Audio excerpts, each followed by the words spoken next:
Hello friends, ഇന്നത്തെ എപ്പിസോഡിൽ വക്കീലിന്റെ ഭാഗത്തു നിന്നുള്ള നീക്കങ്ങൾ അത് അവന്തികയെ ഒരു രീതിയിലും അനുകൂലിക്കാതെ അവസാനം ആരതി അവിടെ കൊണ്ടുവന്ന അവന്തികയുടെ വക്കീൽ ഹാജരാക്കിയ എല്ലാ തെളിവുകളും അതെല്ലാം വ്യാജമാണെന്ന് കോടതിക്ക് മുന്നിൽ ബോധ്യപ്പെടുത്തുകയും ഒടുവിൽ അതെല്ലാം പൊളിച്ചെടുക്കുകയും ചെയ്തതോടൊപ്പം തന്നെ സേതുമാധവനോടും കുടുംബത്തോടും അവന്തിക കാണിച്ചു കൂട്ടിയ ക്രൂരത അന്ന് സേതുമാധവനെയും കുടുംബത്തെയും പോലീസിന്റെ സഹായത്തോടു കൂടി ആ നെല്ലിശ്ശേരി വീട്ടിൽ നിന്ന് പുറത്തിറക്കിയതും ഗേറ്റിനെ വെളിയിലാക്കി അതിനുശേഷം ഇത്രയും വലിയൊരു തിരിച്ചടി, ഇത്രയും വലിയൊരു ക്രൂരത തന്നോട് കാട്ടിയതിന്റെ പേരിൽ മനസ്സ് തകർന്നു പോയ സേതുമാധവന് ആ നിമിഷം അറ്റാക്ക് ഉണ്ടാവുകയും ഗേറ്റിന് വെളിയിൽ നിന്ന് അദ്ദേഹം അറ്റാക്ക് വന്ന് വീഴുന്ന കാഴ്ച കണ്ട് ഇളയ മരുമകളായ അർച്ചന ഈ സ്നേഹമയിയായിട്ടുള്ള ഈ മൂത്ത മരുമകൾ അവന്തികയോട് അദ്ദേഹത്തെ ഹോസ്പിറ്റലിലേക്ക് കൊണ്ടുപോകുവാനായി ഒരു വാഹനം വിട്ടുതരുവാൻ കെഞ്ചി ചോദിച്ചു. പക്ഷേ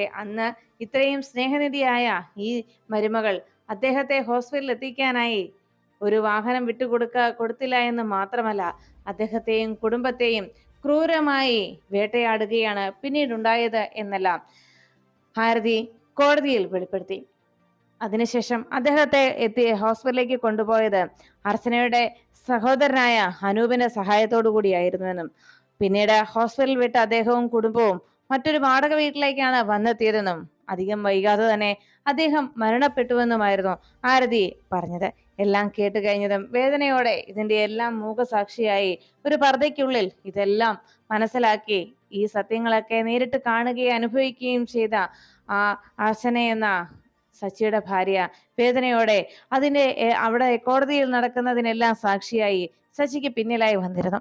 അങ്ങനെ ആ കേസിൽ പ്രധാന തീർപ്പ് കൽപ്പിക്കത്തക്ക രീതിയിൽ അവന്തിക കൊണ്ടുവന്ന തെളിവുകളെ എല്ലാം പൊളിച്ചെടുക്കി ആരതി യഥാർത്ഥ സത്യം കോടതിയെ വെളിപ്പെടുത്തി കോടതിക്ക് മുന്നിൽ തെളിയിച്ചുകൊണ്ടിരുന്നപ്പോ എല്ലാം കേട്ട് കഴിഞ്ഞത് കോടതി ചോദിച്ചു, ഇതിനൊക്കെ അവിടെ സംഭവിച്ച കാര്യങ്ങൾക്കൊക്കെ എന്തെങ്കിലും തെളിവുകളുണ്ടോ, സാക്ഷികളുണ്ടോ എന്ന് ചോദിച്ചപ്പോൾ ഉണ്ട് മൈലോഡ്.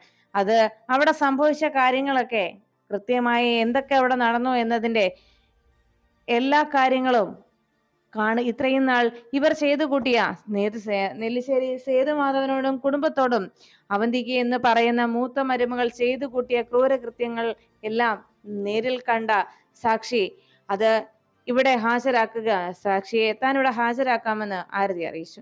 അത് മാത്രമല്ല, സേതുമാധവന്റെ മൂത്ത മകൻ നന്ദന്റെ ഭാര്യയായിട്ടാണ് സേതുമാധവന്റെ വീട്ടിലേക്ക് അവന്തിക എന്ന ഈ ദുഷ്ട സ്ത്രീയുടെ ചേക്കേറൽ. അന്ന് അവിടേക്ക് വന്നതിന് ശേഷം 10 വർഷത്തോളം സ്വന്തം ഭർത്താവായ നന്ദൻ എന്ന ആ മനുഷ്യനെ ഒളിവിൽ പാർപ്പിച്ച് അയാളെ ക്രൂരമായി പീഡിപ്പിച്ചതിന്റെ കഥകളും അയാൾ നേരിട്ട് പോലീസിൽ നൽകിയ മൊഴിയും ഞാനിവിടെ കോടതിയിൽ ഹാജരാക്കുകയാണ് എന്ന് പറഞ്ഞ് അതിന്റെ ഒരു പകർപ്പ് കോടതിക്ക് മുന്നിൽ ആരതി കാണിക്കുന്നു. അതിനെ കോടതിക്ക് മുന്നിൽ സമർപ്പിക്കുകയും പിന്നീട് തന്റെ കയ്യിലിരിക്കുന്ന ആ പകർപ്പ് വെച്ച് ആരതി അവന്തികയോട് താൻ പറഞ്ഞത് സത്യമല്ലേ എന്ന് അന്വേഷിച്ചു. താൻ അങ്ങനെയൊന്നും ചെയ്തിട്ടില്ല എന്ന് അവന്തിക അതിനോട് എതിർക്കാൻ ശ്രമിച്ചപ്പോ ആരതി പറഞ്ഞു, എന്തായാലും നിങ്ങൾ ചെയ്തു കൂട്ടിയ ക്രൂരതകൾ എത്രത്തോളം ഭീകരമായിരുന്നുവെന്ന് വ്യക്തമായി തന്നെ വളരെ വൃത്തിയോടും വെടിപ്പോടും കൂടി നന്ദൻ പോലീസിന് മൊഴി നൽകിയിട്ടുണ്ട്. അദ്ദേഹത്തിന്റെ ആ വാക്കുകൾ തന്നെയാണ് ഇവിടെ ഈ മൊഴിയിൽ രേഖപ്പെടുത്തിയിരിക്കുന്നത്. എന്താ അത് ഞാനിവിടെ എല്ലാവരുടെയും കേൾക്കെ ഉറക്കെ വായിക്കണോ എന്ന് അവന്തികയോട് ചോദിച്ചപ്പോൾ അങ്ങനെ ആ വായനയിലൂടെ കൂടി തന്നെ എല്ലാവർക്കും മുന്നിൽ നാണം കെടുത്തരുതേ എന്ന രീതിയിൽ തല കുനിച്ച് നിൽക്കുകയാണ്, മറുപടി ഒന്നും പറയാതെ അവന്തിക. ഒടുവിൽ സാക്ഷിയെ വിസ്തരിക്കാനായി അവിടേക്ക് സാക്ഷിക്കൂട്ടിലേക്ക് കയറ്റി നിർത്താൻ അനുമതി കോടതി നൽകിയതും ആരാണ് ആ സാക്ഷിയെന്ന് കോടതി അന്വേഷിച്ചപ്പോ ഉടനെ സാക്ഷി ആരാണെന്നുള്ള സത്യം വെളിപ്പെടുത്താൻ കഴിയാത്തതിന്റെ കാരണം ആരതി പറഞ്ഞു. സാക്ഷിയെയോ സാക്ഷിയുടെ മറ്റ് പേര് വിവരങ്ങളോ മറ്റ് ഡീറ്റെയിൽസോ തൽക്കാലം കോടതിയുടെ മുന്നിൽ ഇത്രയും ആളുകൾക്ക് മുന്നിൽ വെളിപ്പെടുത്താൻ സാധിക്കുന്നതല്ല എന്നും കോടതിക്ക് മാത്രം അറിയാനായി സാക്ഷിയുടെ പേരും വിവരങ്ങളും നൽകാമെന്നും എല്ലാവർക്കും മുന്നിൽ ആ സത്യം വെളിപ്പെടുത്തണമെന്നുണ്ടെങ്കിൽ അയാളുടെ ജീവൻ ആപത്തുണ്ടാകാൻ സാധ്യതയുള്ളതിനാൽ അയാൾക്ക് ജീവൻ ആപത്തൊന്നും ഉണ്ടാകാതിരിക്കാനുള്ള മുൻകരുതൽ എന്നോണം തൽക്കാലം സാക്ഷി പറയുന്ന സമയം വരെയെങ്കിലും അയാളെ ഇവിടേക്ക് എത്തിക്കാനുള്ള ആ ഒരു ശ്രമം നടക്കുന്നതിനാൽ അയാൾക്ക് ഇവിടെ എത്തുന്നത് വരെ യാതൊരു ആപത്തും ഉണ്ടാകാതിരിക്കാനുള്ള ഒരു മുൻകരുതൽ എന്നോണം ആ സാക്ഷിയുടെ പേര് വിവരങ്ങളൊന്നും തൽക്കാലം ഇവിടെ കോടതിക്ക് പുറത്ത് കോടതിയുടെ മുന്നിലല്ലാതെ ഇവിടെ ഇരിക്കുന്ന ആളുകൾക്ക് മുന്നിൽ വെളിപ്പെടുത്താൻ നിർവാഹമില്ല എന്ന് ആരതി അറിയിച്ചപ്പോൾ കോടതി അതിനെ അനുകൂലിച്ചു. ഒടുവിൽ ആ സാക്ഷിയുടെ പേര്, വിവരങ്ങളും ഡീറ്റെയിൽസും കോടതിക്ക് മാത്രം മനസ്സിലാക്കാനായി ആരതി സമർപ്പിച്ചതും അതെല്ലാം നോക്കിയതിനു ശേഷം അതിനുള്ള പെർമിഷൻ കോടതി നൽകി. ഒരു 5 മിനിറ്റിന് ശേഷം കോടതി വീണ്ടും ചേരുന്നതായിരിക്കുമെന്ന് പറഞ്ഞ് കോടതിക്ക് ഇന്റർവെൽ നൽകി അവിടുന്ന് ജഡ്ജ് പോകുന്ന സമയത്ത് ആരതിയുടെ അരികിലേക്ക് സച്ചിയും ബിജുക്കുട്ടനും എത്തി. ബിജുക്കുട്ടൻ പറഞ്ഞു, എന്തായാലും വക്കീലെ പൊളിച്ചു, അവന്തികയെ ശരിക്കും വെള്ളം കുടിപ്പിച്ചു കേട്ടോ, എന്തായാലും വക്കീല് പുലിയാന്ന് ഞങ്ങൾ ഇപ്പോൾ മനസ്സിലായി എന്ന് പറഞ്ഞു. ഉടനെ സച്ചി പറഞ്ഞു, അതെ, ഇത്രത്തോളം അവിടെ കിടന്ന് വായിട്ടലച്ച് അവന്തികയെ വെള്ളം കുടിപ്പിച്ചതല്ലേ, അതുകൊണ്ട് എന്തായാലും നമുക്ക് ഇനിയും അങ്ങനെ ഒരു വെള്ളം കുടിപ്പിക്കൽ നടത്തണമെന്നുണ്ടെങ്കിലേ ആദ്യം വക്കീലിന് അതിനുള്ള ഊർജം ഉണ്ടാകണല്ലോ, അതുകൊണ്ട് നമുക്ക് പോയി ഒരു ഗ്ലാസ് ചായ കുടിക്കാം എന്ന് പറഞ്ഞു. അപ്പോഴേക്കും ആരതി പറഞ്ഞു, ചായ മാത്രമേ ഉള്ളോ, എനിക്ക് നന്നായിട്ട് വിശക്കുന്നുണ്ട് എന്ന് ആരതി പറഞ്ഞതും എന്നാൽ നമുക്ക് ക്യാൻറ്റീനിലേക്ക് പോകാമെന്ന് പറഞ്ഞ് അവർ 3 പേരും ക്യാൻറ്റീനിലേക്ക് പോകുമ്പോൾ സച്ചി ചോദിച്ചു, അല്ല വക്കീലെ, സച്ചി ഇന്നത്തെ ദിവസം വക്കീലിന്റെ പ്രകടനം പൊളിച്ചു കേട്ടോ, ഇക്കാര്യത്തിൽ എനിക്ക് യാതൊരു സംശയമില്ല, ഇത്തവണ കേസ് നമ്മൾ തന്നെ ജയിക്കും എന്ന് വക്കീലിനോട് സന്തോഷത്തോടു കൂടി പറയുമ്പോൾ ആരതി വളരെ സ്നേഹത്തോടെ, അത് പിന്നെ അങ്ങനെയല്ലാതെ വരുമോ എന്ന് ചോദിച്ച് സച്ചിയുടെ കയ്യിൽ കടന്നു പിടിച്ച് ആ സൗഹൃദത്തിന്റെ ആഴം വെച്ച് വളരെ സ്നേഹത്തോടെ ആരതിയും സച്ചിയും സംസാരിക്കുമ്പോൾ തൊട്ടപ്പുറത്ത് മാറി നിന്ന് ഈ കാഴ്ചകളൊക്കെ കാണുകയായിരുന്നു അർച്ചന. പർദ്ദയൊന്ന് ഉയർത്തി വെച്ചതിന് ശേഷം അർച്ചന ആ കാഴ്ചകളൊക്കെ കണ്ട്, ആ വെയിലൊന്ന് പൊക്കി വെച്ചിട്ട് ആ കാഴ്ചകളൊക്കെ കണ്ട് വല്ലാത്ത വേദനയോടെ നോക്കി നിന്നു. ഉടനെ സച്ചിയോട് സംസാരിക്കുന്നതിനിടയിൽ തോളത്ത് കൈവച്ചും കയ്യിൽ കടന്നു പിടിച്ചുമൊക്കെ ആ ആരതിയും സച്ചിയും തമ്മിലുള്ള സൗഹൃദം വീണ്ടും ഊട്ടിയുറപ്പിക്കപ്പെടുന്നത് കാണുമ്പോൾ അർച്ചനയുടെ മനസ്സിൽ ചെറിയൊരു കുശുമ്പ് തോന്നി. അതിനുശേഷം അവർ 3 പേരും കൂടി നേരെ ക്യാൻറ്റീനിലേക്ക് പോകുമ്പോൾ അർച്ചനയും അവരെ പിന്തുടർന്ന് സച്ചിയും ആരതിയും ബിജുക്കുട്ടനും കൂടി ഇരിക്കുന്നതിന്റെ തൊട്ട് പിന്നിലെ ആ ബെഞ്ചിൽ അർച്ചനയും വന്നിരുന്നു. അപ്പോഴേക്കും ഉടനെ തന്നെ സച്ചി ചോദിച്ചു, അല്ല വക്കീലെ, ആരാ ആ സാക്ഷി ആരാന്ന് ഞങ്ങളോട് കൂടി ഒന്ന് പറഞ്ഞൂടെ എന്ന് ചോദിച്ചപ്പോഴേക്കും, എന്തായാലും ഇത്ര ആയല്ലേ സച്ചി, അതൊരു സർപ്രൈസാ, പിന്നെ അവന്തിക്ക് എതിരെ പ്രയോഗിക്കാൻ ഞാൻ കരുതി വെച്ചിരിക്കുന്ന ബ്രഹ്മാസ്ത്രം അത് എന്ന് പറഞ്ഞു. ഉടനെ ബിജുക്കുട്ടൻ പറഞ്ഞു, എന്തിനാടാ ആ ബ്രഹ്മാസ്ത്രമൊക്കെ ആവശ്യമില്ലാത്ത സന്ദർഭത്തിൽ നമ്മളെടുത്ത് വെളിയിലിടുന്നത്, അത് ബ്രഹ്മാസ്ത്രമൊക്കെ കൃത്യസമയത്ത് പ്രയോഗിക്കേണ്ടതാ, അതുകൊണ്ട് നീ ഒരു കാര്യം ചെയ്യ്, ഇപ്പൊ നമുക്ക് കഴിക്കാൻ എന്താന്ന് വെച്ചാൽ ഓർഡർ ചെയ്യേ, അതാ വേണ്ടതെന്ന് ബിജുക്കുട്ടൻ പറഞ്ഞു. ഉടനെ 3 പേർക്കും ഓരോ മട്ടൻ ബിരിയാണി ഓർഡർ ചെയ്ത് എന്താ വേണ്ടതെന്ന് ചോദിക്കുകയും അപ്പോഴേക്കും അവിടെ ഇരുന്ന് കുടിക്കാനുള്ളത് എന്താ വേണ്ടതെന്ന് സച്ചി ആരതിയോട് ചോദിച്ചു. സച്ചിക്ക് എന്താ ഇഷ്ടം എന്ന് വെച്ചാൽ അത് ഓർഡർ ചെയ്തോളാൻ പറഞ്ഞപ്പോൾ സച്ചി പറഞ്ഞു, അത് പറ്റില്ല, ഇന്ന് വക്കീലാണ് ഇവിടെ പ്രധാനി VIP ആയിട്ടുള്ളത്, അതുകൊണ്ട് വക്കീലിന്റെ ഇഷ്ടമാണ് ഇവിടെ നടക്കേണ്ടത്, വക്കീൽ ആദ്യം എന്താ ഇഷ്ടം എന്ന് പറ എന്ന് പറഞ്ഞപ്പോൾ എന്നാൽ ഒരു പൈനാപ്പിൾ ജ്യൂസ് മതിയെന്ന് സച്ചിയോട് ആരതി പറഞ്ഞു. അപ്പോഴേക്കും സച്ചി പറഞ്ഞു, എന്നാൽ 3 പൈനാപ്പിൾ ജ്യൂസ്. അങ്ങനെ അവർ ഇഷ്ടമുള്ള കാര്യങ്ങൾ ചോദിച്ച് മനസ്സിലാക്കി ഓർഡർ ചെയ്യുന്ന കാണുമ്പോൾ പുറകിലിരുന്ന് വേദനയോടെ അർച്ചന ചിന്തിച്ചു, സത്യത്തിൽ ഇങ്ങനെ ഇഷ്ടാനിഷ്ടങ്ങൾ ചോദിച്ച് മനസ്സിലാക്കി ഇതൊക്കെ പറയേണ്ടതും ചെയ്യേണ്ടതും ഒക്കെ ഞാനും സച്ചേട്ടനും കൂടിയല്ലേ എന്ന് അർച്ചന വേദനയോടെ ചിന്തിച്ചു. അതിനുശേഷം ഭക്ഷണം അവർക്ക് മുന്നിലേക്ക് എത്തിക്കുമ്പോൾ ഉടനെ അടുത്തിരുന്ന ആരതി പറഞ്ഞു, അതെ, ഇഷ്ടമുള്ളതൊക്കെ ഓർഡറൊക്കെ ചെയ്തു, പക്ഷേ പേയ്മെന്റ് അത് ഞാൻ തന്നെയായിരിക്കും ചെയ്യുക എന്ന് ആരതി അറിയിച്ചു. അത് കേട്ടതോടെ സച്ചി പറഞ്ഞു, അതൊന്നും പറ്റില്ല വക്കീലെ, ഇന്ന് വക്കീലിനുള്ള ചെലവ് എന്റെ വകയാ എന്ന് പറഞ്ഞ് സച്ചി ബഹളം വെച്ചതും ഉടനെ ആരതി പറഞ്ഞു, അതെ സച്ചി, തൽക്കാലം പറയുന്നത് കേൾക്ക്, ഇന്നത്തെ ഈ ക്യാഷ് കൂടി ഞാൻ കൊടുത്തോളാം, കാരണമേ ഇപ്പോ ഈ പോക്കറ്റിന്റെ കന എത്രത്തോളം ഉണ്ടെന്ന് എനിക്കറിയാം, അതുകൊണ്ടാ പറഞ്ഞത് എന്ന് പറഞ്ഞപ്പോ സച്ചി അതിന് സമ്മതിക്കില്ല എന്ന രീതിയിൽ തർക്കിച്ചു നിൽക്കുന്ന കണ്ടപ്പോ ബിജുക്കുട്ടൻ പറഞ്ഞു, അതെ, ഇതുവരെയുള്ള എല്ലാ തവണത്തെയും ബില്ലിങ് അത് വക്കീൽ തന്നെയല്ലേ കൊടുത്തിട്ടുള്ളത്, ഇതുവരെ എവിടെ കയറിയാലും അന്നെല്ലാം പണം കൊടുത്തിട്ടുള്ളത് വക്കീലാണ്, അതുകൊണ്ട് ഇത്തവണ വക്കീൽ തന്നെ കൊടുക്കട്ടെ എന്ന് ബിജുക്കുട്ടൻ പറഞ്ഞത് കേട്ട് പൊട്ടിച്ചിരിച്ചുകൊണ്ട് ആരതി സച്ചിയോടും ബിജുക്കുട്ടന്റെ ഒരു കാര്യം എന്ന് പറഞ്ഞു. ഉടനെ ബിജുക്കുട്ടൻ പറഞ്ഞു, വെറുതെ ഇങ്ങനെ തർക്കിച്ച് സമയം കളയാതെ വേഗം കഴിക്കുന്നതല്ലേ നല്ലതെന്ന് പറഞ്ഞ് അവർ ഫുഡ് കഴിച്ചു. അതിനുശേഷം വീണ്ടും കോടതി കൂടാൻ സമയമായി. ഇതിനിടയിൽ ബ്രേക്കിന് പോയ സമയത്ത് അവന്തിക പുറത്തേക്ക് ഇറങ്ങി കലിതുള്ളി അങ്ങ് നിൽക്കുക. അവന്തികയ്ക്ക് അരികിലേക്ക് എത്തിയ വക്കീലിനോട് അവന്തിക ചോദിച്ചു, അല്ല വക്കീലെ, ആരാ നമുക്കെതിരെ ഇങ്ങനെ ഒരു ചതി കാണിച്ചിരിക്കുന്നത്?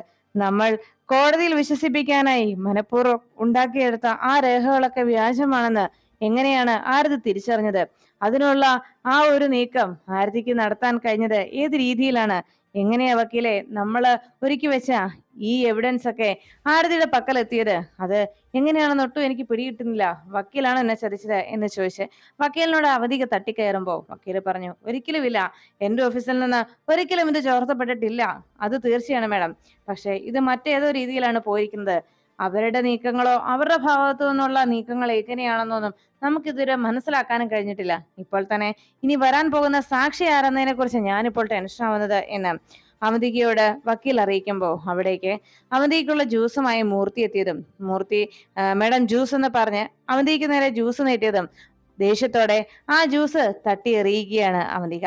ആ കാഴ്ച കണ്ടുകൊണ്ടാണ് രാജീവ് പുറത്തേക്ക് ഇറങ്ങി വന്നത്. അവിടെ വാദങ്ങൾ നടക്കുന്നതിനിടയിൽ കോടതിയിലേക്ക് ഇതിനിടയിൽ രാജീവും എത്തിയിരുന്നു. രാജീവ് ഈ കാഴ്ചയെല്ലാം കണ്ട് അവന്തിക ഏകദേശം തോറ്റ അവസ്ഥയിൽ അങ്ങനെ നിൽക്കുമ്പോ ആ കാഴ്ച കണ്ട് സന്തോഷത്തോടെ രാജീവ് അവന്തികയുടെ അരികിലേക്ക് എത്തി. എന്തു പറ്റി മാഡം, വല്ലാത്ത ചൂടിലാണെന്ന് തോന്നുന്നല്ലോ എന്ന് പറഞ്ഞതും അവന്തിക ചോദിച്ചു, എന്തിനാ സാറേ വെറുതെ വന്ന് എന്നോട് ഇനി ഇതിന്റെ പേരിൽ ഒരു പരിഹാസം എന്ന് ചോദിച്ചപ്പോഴേക്കും, പരിഹാസമോ? എന്തിനാ മേഡം ഞാൻ മേഡത്തെ പരിഹസിക്കുന്നത്? അതിന്റെ ആവശ്യമില്ലല്ലോ എന്ന് പറഞ്ഞപ്പോ, അതൊക്കെ എനിക്ക് മനസ്സിലാവുന്നുണ്ട് സർ എന്ന് അവന്തിക ദേഷ്യത്തോടെ രാജീവിനോട് പറഞ്ഞു. എന്തായാലും ഇനി ഞാൻ വന്നിപ്പോ സംസാരിക്കാൻ ശ്രമിച്ചതേ സന്ദീപിന്റെ മിസ്സിംഗ് കേസ് ഉണ്ടല്ലോ, അതിനെക്കുറിച്ച് ചില കാര്യങ്ങൾ അറിയാനാണ് എന്ന് പറഞ്ഞപ്പോ അവന്തിക പറഞ്ഞു, ആദ്യം ഞാൻ ഈ കേസ് ഒന്ന് തീർക്കട്ടെ സാർ, അതിനുശേഷം ആവട്ടെ എന്ന് പറഞ്ഞു. ഉടനെ അടുത്ത് നിന്ന രാജീവ് പറഞ്ഞു, അതെ, ഇക്കണക്കിന് കേസ് പോകുന്നതെങ്കിൽ ഞാൻ ഇനി സന്ദീപിനെ കുറിച്ചുള്ള വിവരങ്ങൾ അറിയുവാനായിട്ട് ഒരുപക്ഷെ ഞാൻ കോടതിയിലേക്ക് വരേണ്ടതല്ല, ഒരുപക്ഷെ ഞാൻ വരേണ്ടത് ഇനി ജയിലിലേക്കായിരിക്കും. ഇനിയുള്ള ജീവിതകാലം സെൻട്രൽ ജയിലിൽ കിടക്കേണ്ടി വരുമെന്നുള്ള രീതിയിൽ ആ കാര്യങ്ങളുടെ പോക്ക്. ഈ വക്കീലിനെ തന്നെ വെച്ചാൽ വാദിക്കാൻ ശ്രമിക്കുന്നതെങ്കിൽ തീർച്ചയായിട്ടും ഞാൻ സെൻട്രൽ ജയിലിൽ തന്നെ വന്ന് നിങ്ങളുടെ മൊഴി എടുക്കേണ്ടി വരുമെന്ന കാര്യത്തിൽ യാതൊരു സംശയവുമില്ല എന്ന് പറഞ്ഞ് രാജീവ് അവിടെ നിന്ന് മടങ്ങി. അപ്പോഴാണ് അടുത്തേക്ക് വന്ന വക്കീൽ അവന്തികയോട് ചോദിച്ചത്, മേഡം ഒരുപക്ഷെ ഇനി സന്ദീപ് ആയിരിക്കുമോ അവർ പറഞ്ഞ ആ സാക്ഷി? നമുക്കെതിരെയുള്ള മൊഴി നൽകാനായിട്ട് സന്ദീപ് ആയിരിക്കുമോ എവിടേക്ക് വരാൻ പോകുന്നത് എന്ന് ചോദിച്ചപ്പോഴേക്കും അവന്തിക കുറച്ചു നേരത്തേക്കൊന്ന് ആലോചിച്ചു. ഇപ്പോ എനിക്കും തോന്നുന്നുണ്ട് വക്കീലെ, ഇനി ഒരു പക്ഷേ സന്ദീപ് ആയിരിക്കുമോ എനിക്കെതിരെയുള്ള സാക്ഷിയെന്ന്. ഇത്രയും നാളായിട്ടും സന്ദീപ് നമുക്ക് മുന്നിലേക്ക് എത്തിയിട്ടുമില്ല, അവൻ എവിടെയാണെന്ന് യാതൊരു വിവരവുമില്ല എന്ന് പറഞ്ഞതും ആകെ ടെൻഷനോടെ അവന്തിക നിൽക്കുമ്പോൾ ഇതേ ചോദ്യം തന്നെ ആരതിയോട് സച്ചി ചോദിക്കുകയും ചെയ്തു. ഇനി ഒരു പക്ഷേ സന്ദീപ് നമുക്കെതിരെയുള്ള മൊഴിയുമായി അവന്തികയ്ക്ക് അനുകൂലമായി കോടതിയിൽ എത്തുമോ? എൻ്റെ ഒരു ആശങ്ക ഇപ്പോൾ വരുന്നത് ആ വഴിക്കാണെന്ന് സച്ചി പറയുമ്പോൾ അത് കേട്ട് അടുത്ത് നിന്ന് ആരതി പറഞ്ഞു, ഒരിക്കലും ഇല്ല സച്ചി, അങ്ങനെ ഒരു നീക്കം എന്തായാലും ഉണ്ടാകാൻ പോകുന്നില്ല. കാരണം അവന്തികയുടെ ഭാഗത്ത് നിന്ന് അങ്ങനെ ഒരു നീക്കം വരണമെന്നുണ്ടെങ്കിൽ, അവന്തിക അങ്ങനെ ഒരു നീക്കമാണ് നടത്താൻ പോകുന്നതെങ്കിൽ ഒരിക്കലും ഇവിടെ ഇങ്ങനെ ഒരു അവസ്ഥ ഉണ്ടാകുമായിരുന്നില്ല. അവന്തികയ്ക്ക് ഇപ്പോൾ തന്നെ യഥാർത്ഥത്തിൽ ആരാണ് ഇതിലെ പ്രതിയെന്നും ഈ ഒരു കേസിന്റെ കാര്യത്തിൽ ആരാണ് യഥാർത്ഥ കുറ്റവാളിയെന്നും അവന്തിക്ക് ഇപ്പോഴും മനസ്സിലാക്കാൻ സാധിച്ചിട്ടില്ല. ആ നിലയ്ക്ക് അവന്തികയുടെ ഭാഗത്ത് നിന്ന് അങ്ങനെ ഒരു നീക്കം ഒരിക്കലും വരികയില്ല. അവന്തിക്ക് ഇപ്പോൾ തന്നെ സന്ദീപ് എവിടെയാണെന്നുള്ള സത്യം അറിയത്തില്ലാത്ത സ്ഥിതിക്ക് സന്ദീപിനെ മാറ്റിയിരിക്കുന്നത് അവന്തികയല്ല എന്നും നമുക്ക് ഉറപ്പാണ് എന്ന് ആരതി അറിയിച്ചു. അല്ലായിരുന്നെങ്കിൽ ഇതിനോടകം തന്നെ സന്ദീപിന്റെ മൊഴി നൽകാൻ അവർ തയ്യാറാകുമായിരുന്നു എന്ന് പറഞ്ഞപ്പോ എല്ലാം കേട്ടുനിന്ന സച്ചി ആകെ ടെൻഷനോടെ നോക്കി. ഇനിയിപ്പോ എന്താണ് സംഭവിക്കുക എന്ന ആശങ്കയോടെ സച്ചി അങ്ങനെ നോക്കുമ്പോഴേക്കും ആരതി പറഞ്ഞു, ഒരു കാര്യം ഉറപ്പാണ്, സന്ദീപ് വരുമെന്ന് എനിക്ക് തോന്നുന്നില്ല എന്ന് അവന്തികയുടെ നീക്കത്തിലും അവന്തികയുടെ ഇപ്പോഴത്തെ അവസ്ഥയെ കണ്ടും എനിക്ക് തോന്നുന്നതെന്ന് സച്ചിയോട് ആരതി അറിയിച്ചു. അതിനുശേഷം വീണ്ടും കോടതി കൂടുകയാണ്. മേഡം നമുക്ക് അകത്തേക്ക് കയറാം എന്ന് പറഞ്ഞ് മൂർത്തി അവന്തികയെ വിളിച്ചതും അവന്തിക പറഞ്ഞു, ഇല്ല ഇല്ല മൂർത്തി, ഞാൻ വരുന്നില്ല, ഞാൻ അകത്തേക്ക് കയറുന്നില്ല എന്ന് പറഞ്ഞപ്പോൾ മൂർത്തി പറഞ്ഞു, മേഡം നമുക്ക് ചെല്ലാതിരിക്കാനാവില്ല, നമ്മൾ പ്രതിഭാഗമാണ്, അറിയാമല്ലോ, കോടതിയെ നമ്മൾ ഒരിക്കലും പരീക്ഷിക്കാൻ പാടില്ല. കോടതിയുടെ തീരുമാനങ്ങളെ എതിർത്താൽ സംഭവിക്കാൻ പോകുന്നത് എന്താണെന്ന് ഞാൻ പറയേണ്ടതില്ലല്ലോ, അത് കോടതി അലക്ഷ്യമായി മാറും, പിന്നെ നമുക്കൊരിക്കലും ജാമ്യത്തിൽ പോലും ഇറങ്ങാൻ കഴിയാത്ത രീതിയിൽ ആ കേസ് വളച്ചൊടിക്കപ്പെടും, അതിനേക്കാൾ ഭേദം അവിടേക്ക് കയറുന്നതല്ലേ മേഡം എന്ന് ചോദിച്ചപ്പോൾ അധിക മനസ്സോടെ കോടതിയിലേക്ക് ചെല്ലുന്നു. പിന്നീട് കോടതി അവിടെ ചേർന്ന സമയത്ത് സാക്ഷിയെ വിളിച്ചോളൂ എന്ന് പറഞ്ഞതും കൃത്യമായി കോടതി വളപ്പിലേക്ക് ഒരു ഓട്ടോയിൽ വന്നിറങ്ങി പർദ്ദ അണിഞ്ഞ മറ്റൊരു സ്ത്രീ നേരെ കോടതിയിലേക്ക് കയറി വരുന്നു. കോടതിയിൽ ആ സാക്ഷിക്കൂടിലേക്ക് കയറി നിന്ന ആ സാക്ഷി ആരെന്നറിയാതെ എല്ലാവരും ആകെ ടെൻഷനിൽ അങ്ങ് നിൽക്കുകയാണ്. യഥാർത്ഥത്തിൽ അതാരാണെന്ന് സാക്ഷി പറയാൻ വന്ന ആൾ ആരാണെന്നും ഓർത്ത് ടെൻഷൻ അടിച്ച് സച്ചിയും അവന്തികയും എല്ലാവരും അങ്ങനെ ആശങ്കയോടെ നിൽക്കുമ്പോൾ സാക്ഷിക്കൂട്ടിൽ കയറി നിന്ന ആ പെൺകുട്ടി തന്റെ പർദ്ദയുടെ വെയിൽ പൊക്കി. ആ കാഴ്ച കണ്ടതോടെ ഞെട്ടിത്തെറിച്ച് നിൽക്കുകയാണ് അവന്തിക. സച്ചിക്കും ബിജുവിനും ആ കാഴ്ച കണ്ട് സന്തോഷമായി. ആതിരയും പിന്നിലിരുന്ന അർച്ചനയും ഉടനെ സന്തോഷിച്ചു. അപ്പോഴാണ് വാദിക്കാൻ അവിടെ എത്തിയ ചോദ്യങ്ങൾ ചോദിക്കാനായി എത്തിയ ആരതി നേരെ സാക്ഷിക്കൂട്ടിൽ നിൽക്കുന്ന അവന്തികയുടെ പ്രിയപ്പെട്ട അനുജത്തിയായ അനഘയ്ക്കരികിലേക്ക് ചെന്നത്. യഥാർത്ഥത്തിൽ സംഭവിച്ച കാര്യങ്ങളെക്കുറിച്ച് ഒരു വിശദീകരണം നൽകാൻ, അന്ന് നെല്ലിശ്ശേരിയിൽ സംഭവിച്ച കാര്യങ്ങൾ യഥാർത്ഥത്തിൽ എന്താണ് അവിടെ സംഭവിച്ചത് എന്നതിന്റെ സത്യാവസ്ഥ കോടതിക്ക് മുന്നിൽ ബോധ്യപ്പെടുത്താൻ അനഘ തയ്യാറാണോ എന്ന് ആരതി ചോദിച്ചപ്പോൾ തനിക്കതിൽ സന്തോഷമേ ഉള്ളൂ എന്നും തൻ്റെ അച്ഛൻ്റെ മകളായി ഒരേ രക്തത്തിൽ പിറന്നവരാണ്, സഹോദരിമാരാണ് ഞങ്ങൾ രണ്ടുപേരും. എന്നാൽ എൻ്റെ ചേച്ചി ആ കുടുംബത്തോട് വിവാഹിതയായി വന്നു കയറിയ ആ കുടുംബത്തോട് കാണിച്ചു കൂട്ടിയ ക്രൂരതകളൊക്കെ എന്നേക്കാൾ നന്നായി മറ്റാർക്കും അറിയില്ല. അതുകൊണ്ട് നെല്ലിശ്ശേരി കുടുംബത്തെ പൂർണ്ണമായും തകർച്ചയിലേക്ക് എത്തിക്കാൻ പ്രധാന കാരണക്കാരി എൻ്റെ ചേച്ചി എന്ന് പറയുന്ന ഈ അവന്തികയാണ് എന്ന് അവന്തിക ചെയ്തു കൂട്ടിയ ക്രൂരകൃത്യങ്ങൾ ഒന്നൊന്നായി സേതുമാധവനോടും കുടുംബത്തോടും കാണിച്ചു കൂട്ടിയ പക വീട്ടൽ, സ്വന്തം അച്ഛന്റെ മരണകാരണം സേതു അങ്കിളാണെന്നുള്ള തെറ്റിദ്ധാരണ മൂലം തലയ്ക്ക് ഭ്രാന്ത് പിടിച്ചു നിൽക്കുന്ന തന്റെ ചേച്ചിയുടെ പൈശാചിക പ്രവർത്തികൾ കൃത്യമായി കോടതിക്ക് മുന്നിൽ തുറന്നു കാട്ടിക്കൊണ്ട് സേതുമാധവന്റെ കുടുംബം നിരപരാധികളായിരുന്നുവെന്നും അവരോട് ക്രൂരമായ ഈ രീതിയിൽ ഒരു പകവീട്ടൽ നടത്തുകയും ആ കുടുംബത്തെ തകർത്തെറിയുകയും ഒക്കെ ചെയ്തത് തന്റെ ചേച്ചിയായ അവന്തികയാണെന്നും അവന്തിക പറഞ്ഞതെല്ലാം കള്ളക്കഥകളായിരുന്നുവെന്നും കെട്ടിച്ചമച്ചെടുത്ത പ്രമാണങ്ങളാണെന്നും മനഃപൂർവ്വം ചതിയിലൂടെ സ്വന്തമാക്കിയതാണ് ഈ കണ്ട സ്വത്തുക്കളെന്നുമൊക്കെയുള്ള എല്ലാ വിവരങ്ങളും തന്നാൽ അറിയാവുന്ന, തനിക്ക് പരിചയമുള്ള, താൻ നേരിട്ട് അനുഭവിച്ചറിഞ്ഞിട്ടുള്ള അങ്ങനെയുള്ള എല്ലാ സത്യാവസ്ഥയും അനഘ കോടതിക്ക് മുന്നിൽ അവന്തികയ്ക്കെതിരായി വെളിപ്പെടുത്തുന്നു.